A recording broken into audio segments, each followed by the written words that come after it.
Magandang araw po, welcome po sa aking channel, Love9 TV. Patalasasan po, meron po ba kayong mga properties na napapabayaan or non-performing assets? Plan nyo ibenta, pero wala kayong oras pagbibenta nito. Kung ito'y pagkakatiwala nyo po sa amin, tawag lang po kayo sa aking numero, usap po tayo, gawin ko po ng video for free. Yes, libre po, wala po kayong babayaran. Tutulungan pa namin kayong mabenta ang inyong property. Kami na po bahala sa marketing, sa boosting or paid ads. Even sa tripping, hindi na po kayo mapapagod sa pag-entertain ng mga buyers. Kami na po bahala sa lahat. Tawag lang po kayo. Nandito po tayo ngayon sa Garden Hills Subdivision along Tagaytay, Nasugbu Highway.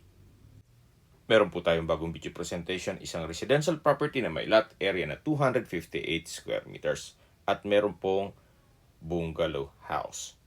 Ito po yung kitchen area kung saan ito yung kitchen countertop. At dito naman po yung dining area, may kalat ng konti. At dito naman po yung common toilet and bath.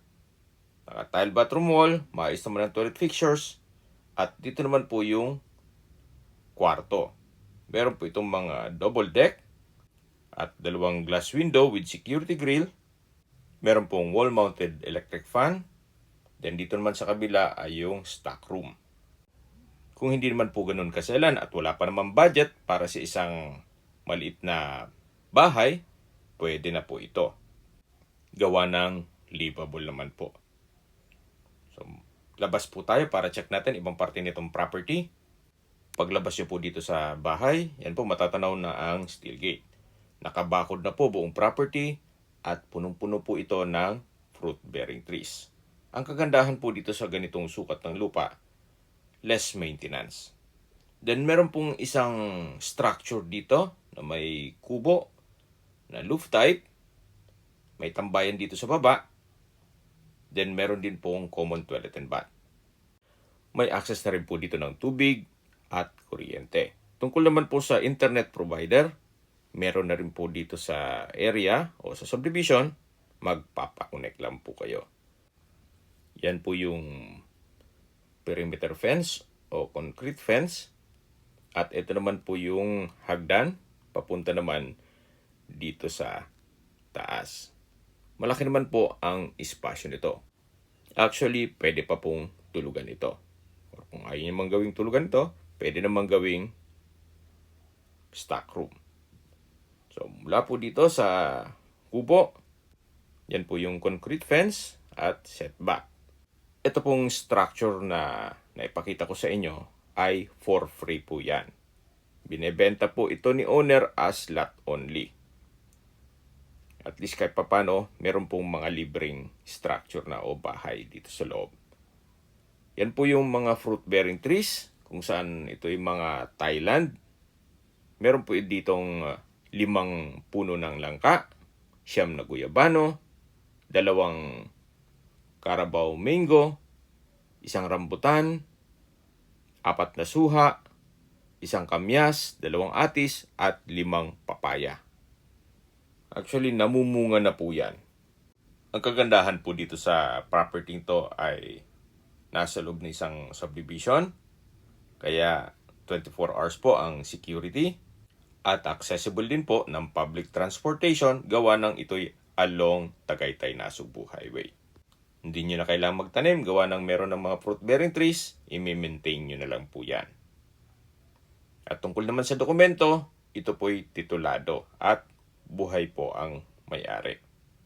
Kung hindi naman po kalakihan ang budget nyo para sa inyong retirement, pwede na po ito. Siyempre, hindi lang po yung property, pati itong location, na kung saan napakatahimik po ng lugar, sariwang hangin, at malamig po ang klima dito. Sa distance, location at travel time portion na po tayo. Mula po sa Welcome Alfonso Arc, ang distance is 700 meters at ang travel time is 5 minutes. Mula naman po sa Twin Lakes, ang distance is 4.3 kilometers at ang travel time is 8 minutes. Mula naman po sa Mendez Crossing, ang distance is 5.1 kilometers at ang travel time is 10 minutes. Mula naman po sa Tagaytay Rotonda, ang distance is 10.6 kilometers at ang travel time is 17 minutes. Sa Tagaytay Rotonda po ay kompleto na rin gaya ng hotels, restaurants, malls, banks, schools, church, at hospital. Yan po yung lagi kong binabagit sa inyo na dapat nyo i-consider sa paghanap ng property, yung meron pong malapit na hospital. Hindi ko naman po sinasabing sakitin kayo. Yan naman po for emergency purpose lang naman. At mula naman po sa Manila o sa airport, ang distance is 68.2 kilometers at ang travel time is 1 hour and 26 minutes. Mula naman po sa Calac Silang Interchange, ang distance is 27.4 kilometers at ang travel time is 56 minutes. Ang Calax po ay connecting South Luzon Expressway, Skyway, all the way to North Luzon Expressway at ibang parte ng Metro Manila. Okay, sa presyo na po tayo. Binebenta po ito ni owner sa halagang 3.8 million pesos. Net, ibig pong sabihin, si buyer na po ang sasagot sa lahat ng taxes at expenses with regards to documentation. Ang lot area po nito ay 258 square meters. Ito'y titulado at binebenta po ito ni owner as lot only. Kung meron man po kayo nakikitang structure, libre na po yan.